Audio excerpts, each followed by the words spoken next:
Libra.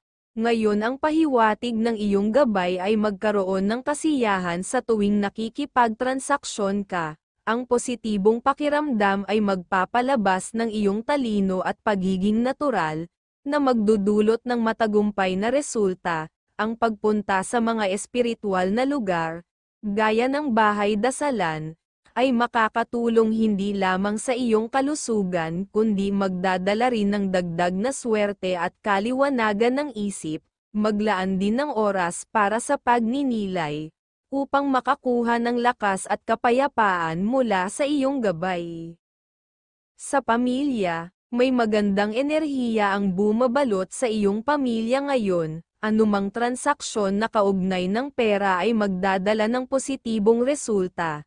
Tiyakin lamang na may sapat na kasunduan at pirmahan upang maiwasan ang anumang aberya.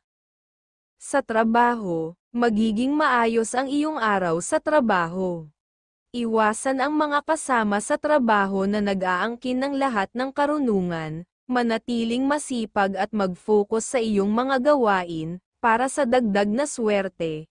Isama ang mga kulay na pink at green sa iyong araw, at magtiwala sa mga numerong number 15, number 27, at number 30, na magdadala ng positibong enerhiya. Tandaan, ang Aries ay ang iyong kaibigang zodiac sign na nagbibigay ng mga pahiwatig ng mga gabay kapalaran mula sa mga bituin upang gabayan ka sa bawat hamon.